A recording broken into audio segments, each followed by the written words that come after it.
Hey guys, now you can follow me on Facebook. Just go to facebook.com/UltraMaximusReviews. Cybertron Weekly is your central hub for everything Transformers. You are Please be nice.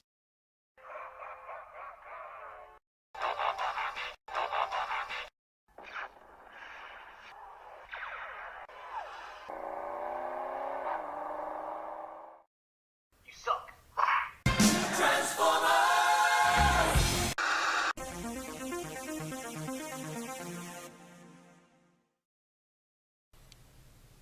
Hello YouTube, Ultra Maximus back with another toy review, and today we're taking a look at a Transformers figure from Titan's Return. It's Dreadnought and Overlord.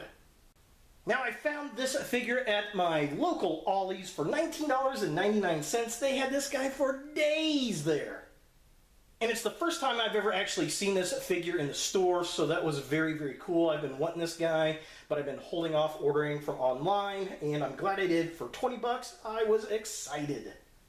And they also had Octane, and they had him forever too, and he was $12.99, which is a heck of a buy. I may have to go back and get one. I don't want one for him because I've got the mold from the Hero Prime that they released first with that mold, but I want the head from Octane because I want to do a custom Transmetal cheater using that head and the wolf wire body. I think that'd be a lot of fun.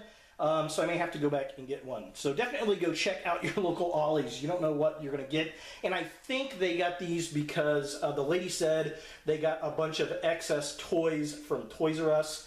So I think we're going to see a lot of fun stuff pop up at Ollie's over the later half of the summer. So definitely go out and do some hunting.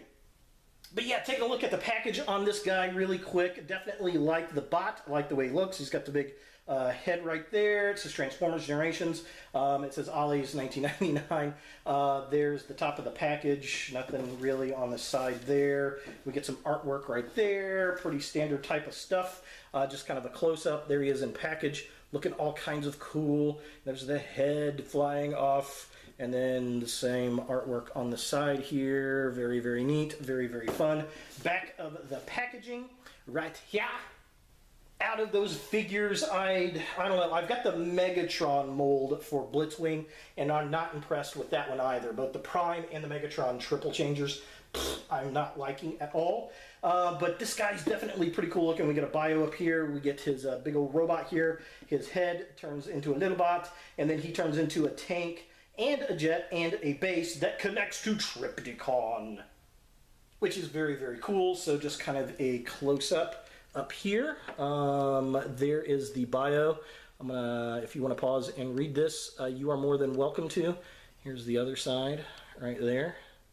See if I can get it all into focus right there. Yeah, there it is. Good luck if you can read it. But yeah, definitely very cool. This is a character from, I want to say it was the Headmasters line in Japan.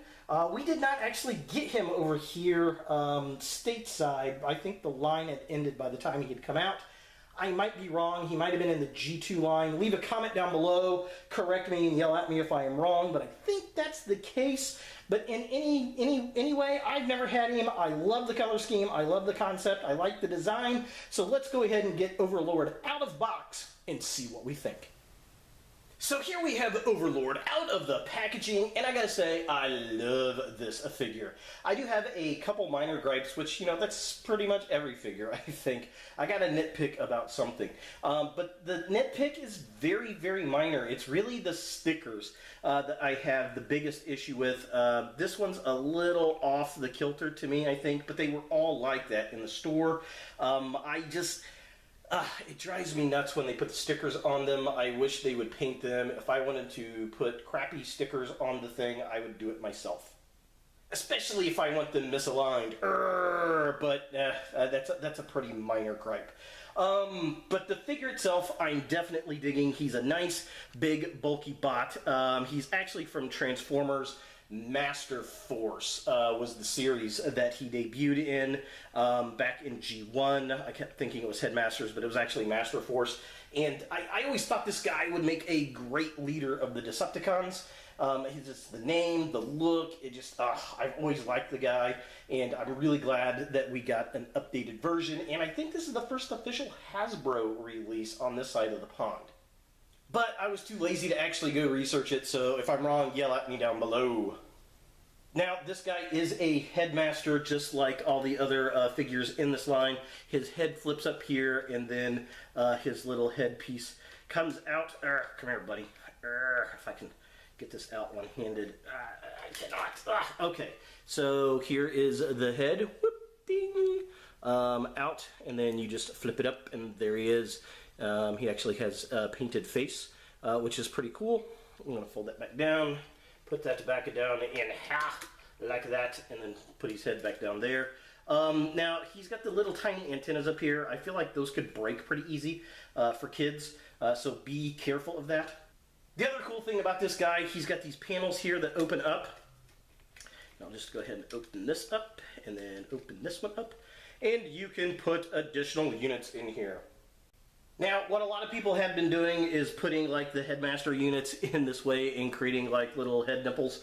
But what you're supposed to do, I've learned online, is take the Headmaster and you put the legs forward like this, and then you put the actual Headmaster unit in backwards. If I can get that in there like this, and then I got Hot Rod here. I'll go ahead and do this and plug them in like this, and they turn into the chest guns that he had in the G1 series, which is very, very cool. Just kind of a close-up right there. So yeah, I like that. I think that is fun. That is a great play gimmick. Hot Rod's head fits very loose in there, while this is from Wolfwire, and his kind of gets stuck a little bit. You gotta wiggle it to get it out of there, so be careful of which Headmaster pieces go in there, because they might get stuck. But that is definitely a very cool play gimmick. I like that a lot. I think that is a lot of fun. Now, as far as articulation goes on this guy, I'm going to take his gun out of his hand here. Come on, get out of there. Let's see here. So, his head moves back and forth. It does move up and down just a little bit, but primarily back and forth. There is no waist swivel because he separates into two different vehicles. Now, I find it weird that there's a hinge here for something, some kind of panel, but there's nothing there, which is kind of odd. If you know what that is, leave a comment down below. I'm not really sure. His arms rotate all the way around. They go up that far. He's got a swivel up here at the upper arm. He has a really nice hinge joint at the elbow right there. And let's see here. His fists do move a little bit, but that's mainly for transformation. His legs kick up that far. They kick back about that far. They kick all the way out like that. They swing around because it's on a ball joint. There's a hinge at the knee. The knees can actually go out like that, but that's for transformation. And then the toes go down again for transformation. And well, that's really about it for articulation. Taking a closer look at the figure itself, I love the sculpt on this guy. I like how blocky he is. I like the head sculpt, the design, the dark blue, the kind of whitish gray colors, the silver paint apps, the purple. I love the purple cones on top of his shoulders. I think that's pretty cool. He does have a little bit of a backpack right there just behind his head. I wish that folded back down a little bit. I think that'd beef out the figure a little bit. I'm not sure if it actually does or not. It doesn't feel like it wants to go down, and I'm not going to push it. He also has the front of the jet on his arm, and I've always liked that design. I thought that was always cool as a kid, and just all the detail that's sculpted in on this guy just looks nice. Now, taking a look at the midsection of the figure, again, love the sculpt work, love the design. All the detail in the chest there looks really cool. All the gray paint apps and all the different asymmetrical looks, very nice. The detail in the arms look good. He's got the black hands. His little winglets fold up nice on his arms. I'm definitely digging that. His back is very flat, so underneath his kind of neck backpack, we don't have much going on. There are the stickers on the back, and that drives me bonkers, but I guess it is what it is. A lot of the Power of the Primes figures are like that too in the leader class modes. But overall, I definitely dig it. That one hinge right at his waist is really weird though, and I don't know why it's there, if this is from another mold or what's going on, but it does seem out of place. And finally, taking a look at the legs of the figure, it's a stable figure. I like that, but it's got kind of a weird design on the hips. He kind of leans over on one leg or the other, and you don't get a nice flat balance, really. But the feet are big and flat and nice. I definitely dig that. I like the color scheme. The dark blues, the gray tread on the tanks are nice. The back of the legs fold inward. I definitely dig that, so we don't have any gappage. The orange cockpit looks kind of funky back there, but, you know, it's part of the tank mode. And I definitely love the light blue highlights on his leg there. I think that looks really cool, and it's really the most light blue that's on the figure, and it's just very nice, very different. Of course, he's got his purple gun.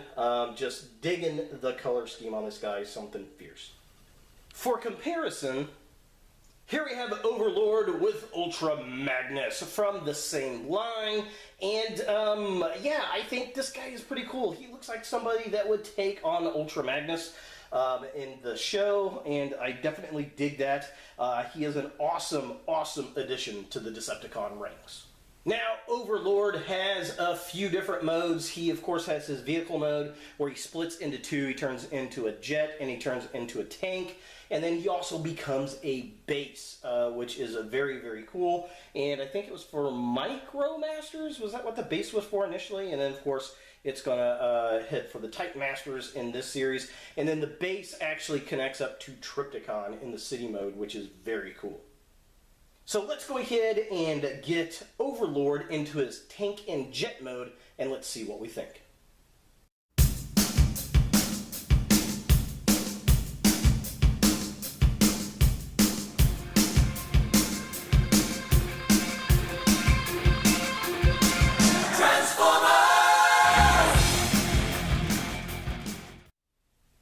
So here we have the jet and the tank mode, and they look pretty cool. I definitely dig them. Now, I will say my particular figure, unfortunately, this jet piece right here doesn't want to clamp in right there like that side does. But overall, I think it looks pretty cool. It's got the little Decepticon logo there. It's got the intakes. Everything looks pretty jetty. It's got the little landing gear right there. You can open up the cockpit. I can get my fingernail up under here, like this, and you can set your little headmaster guy in here, and he can fly the jet if you so desire. So there's one gimmick right there for him, which is very cool. And then, of course, he has the tank that he can drive as well. And I like the tank. I like the white and the light blue and the purple. It's a very G2 Decepticon-y color. Definitely digging that. I like how it's got the two Decepticon logos.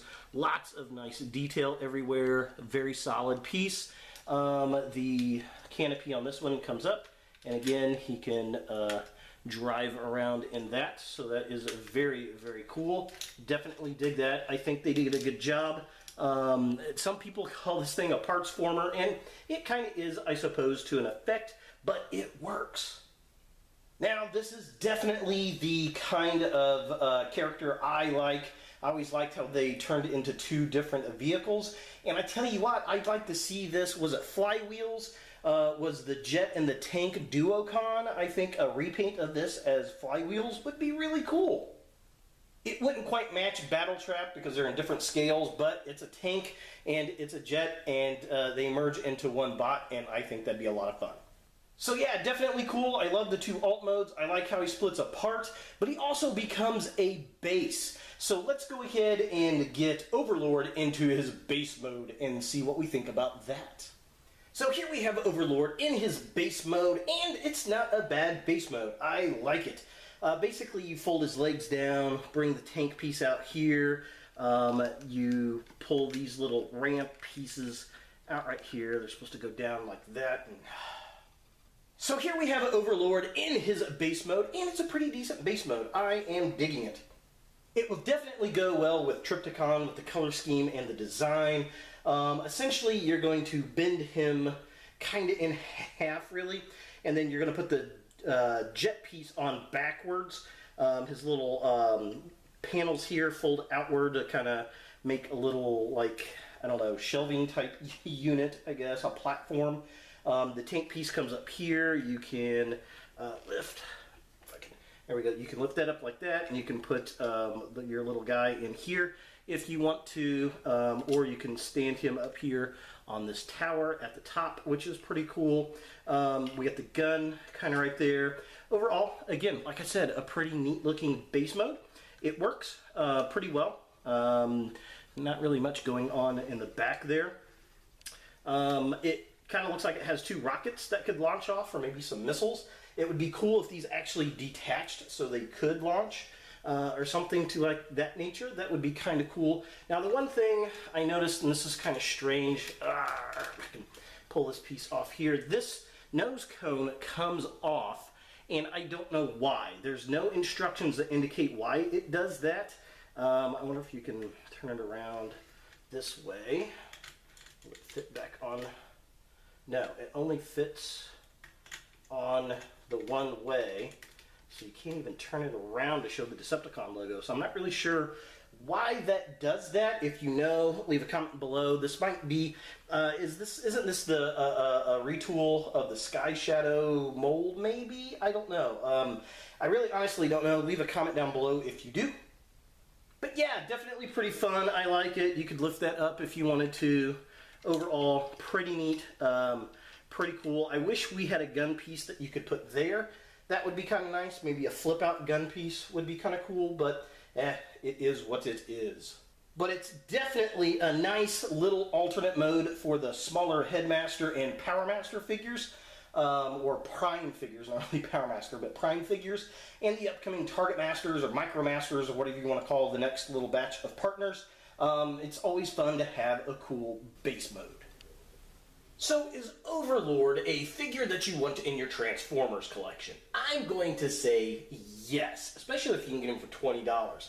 I love this figure. I never had the G1 figure from, it was Master Force back in the day, and you know, I always liked it. I always thought it was cool. I loved how he turned into 2 different vehicles. I thought that was a great idea, and this guy is just massive. I always thought he would make a great leader of the Decepticons that wasn't Megatron or Galvatron, and I'm glad we finally have him in a modern figure. It looks good, it's bulky, he looks bad, and he turns into some awesome vehicles. So there he is, Overlord from Transformers Titans Return. Hey guys, thanks for watching. If you like this video, thumbs it up. If you hate this video, thumbs it down. To watch more Ultra Maximus, click on the links to the right. Don't forget to subscribe and share, like us on Facebook, and look for more videos in the future.